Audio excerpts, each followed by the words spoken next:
We good? Okay. Hi, my name is Benjamin. I'm from attackongaming.com, and we're here with... Michael Jones? Lindsay Jones. All right, and so you might know both of these voices from Achievement Hunter, and probably physical bodies as well. Yep. All right, so basically we're here just to discuss a little bit about Achievement Hunter and RWBY, obviously, or Ruby. Yeah. I call it RWBY, I don't know why. That's cool, no problem. Ruby works. So yeah, obviously, we've been Rooster Teeth fans for a very long time, since, you know, Red versus Blue, the very early days, 2004 or something. 2003. So, three, yeah. You guys are old school. Yeah, man. Alright, so basically, just for people at home that's not entirely sure about what Achievement Hunter is, but know of, like, say, Red versus Blue, could you just briefly describe what it is? Yeah, Achievement Hunter is basically the video game department of Rooster Teeth, where we mostly do achievement guides, let's plays, which are basically just 4 to 6 people playing a video game, recording ourselves, and just trying to be entertaining for other people to watch, because it's just like a thing that's really blown up in the last couple of years of people. They remember like being kids and playing video games, and even myself being like 13, 14 years old. You get all your friends come over after school, and you play Nintendo 64, and everything's like multiplayer and all that stuff. And you get older, and everybody moves away, or people go to college, and you get real lives and stuff.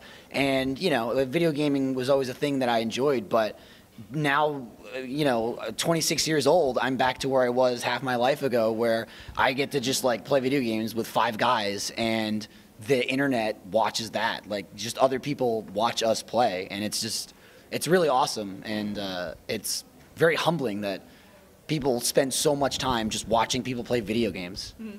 I know, right? Yeah. And even more so than just the video game, which is really cool, and we were speaking about in another interview, is how many people know us specifically and know about our lives from watching the Let's Plays. And I mean, Michael said it best in one of our other interviews that we talk about our lives. I mean, we're friends hanging out, so we'll mention we went drinking with Gavin over the weekend and bring it up in a video, and we have fans come up to us who are like, "Oh, I heard you went drinking with Gavin. That was cool." We're like, "That's awesome." So not only do they enjoy our content, but they enjoy us as personalities, and that's crazy. So it sounds like you guys have a fair bit of fun over at the Rooster Teeth offices, Yeah. I would say. Yeah, I would definitely say so. So how much of the Rooster Teeth life intermixes with your personal lives there? 100%, Yeah. pretty much. Our work is our life. Yeah. Rooster Teeth, in all honesty, is a way of life. Like, it's an amazing job, and I could never ask for anything better. But it's a lot of work. We work late almost every day. I work, almost all my weekends. We have to travel all over the place, and it's awesome. I mean, I get to come to friggin' Australia, but it's a lot of late hours, and it's a lot of work, and you really, like, specifically, what we do, and a lot of other people at Rooster Teeth, the people behind Ruby especially, they work, sometimes 17, 18-hour days for, 7, 10 days straight, and it's a job that's very rewarding, and it's so much fun, but it's a job you really have to, want and work for, and I couldn't be happier with it. I think that is one common misconception. A lot of people see our videos and they're like, "Oh, it's just people playing video games." And we're like, well, yes, we do play video games. That is true. But we're also editing. We're working on several other genres of shows that we have in Rooster Teeth in general. Even Achievement Hunter, I mean, we're busy planning Let's Plays, trying to make sure everything's on schedule. And like Michael said, we'll be working several weekends, overtime. It's difficult, but yeah, it's so rewarding that we can't really complain about the work we put in. Okay.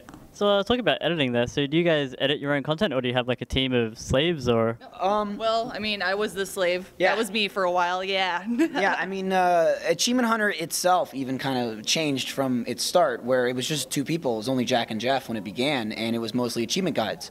And then the problem they ran into is when games don't come out, they had no videos to make. So Jeff and Jack had to spitball and come up with some ideas for like weekly shows, and that's when they invented Fails of the Week, which is based in Halo, and they came up with Halo Horse, and then that's when I started making Rage Quit, and that was a weekly show. But even when I got hired, there was only 3 of us, and when games didn't come out, we had nothing to film, so we were just like, well, what if we do this? And that's when we started like filming ourselves playing games, and then Gavin got hired full-time, and he moved to America, and Ray got hired, and Ryan, and it turned into this like ensemble cast now, almost like an SNL cast, where it's just like, oh, who's going to be in this episode, and we'll specifically like plan who's in what depending on our personalities and which game, like who would work best in this game. Yeah, and yeah, it's just crazy. I mean, that's it's completely changed from even when I started there. Yeah, and just for me specifically, I was working in live action first, and then I transferred over to Achievement Hunter after saying, look, I'm interested and I love video games, and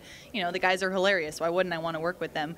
But whenever I started, I was mostly editing, and now lately I'm a new member of Versus now. I'm in the rotation. I'm doing more commentary, so that alone in a journey has been fantastic, and it's an interesting shift from going from all of that work to, I guess, presenting yourself more as a person and as a personality. But it's exciting.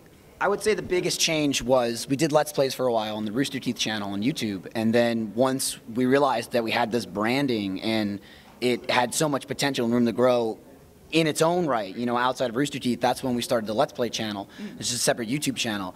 And yeah, at the time it was like, I think we had 2 or 3 videos a week, because we would film a Let's Play and then, okay, we have to edit it. And, I would edit or Gavin would edit it and whatever.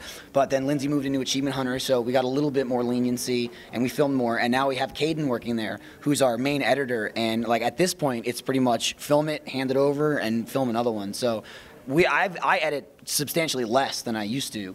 And it's just like pump out content. Now we have, 9, 10, 11 shows a week. Yeah, we used to we had the Monday Let's Play and the Wednesday Let's Play. And now with Caden here, I mean, I used to help edit a lot of the Let's Plays too, but we have a Let's Play every single day, sometimes even more now, which is fantastic. We can pump out so much more content.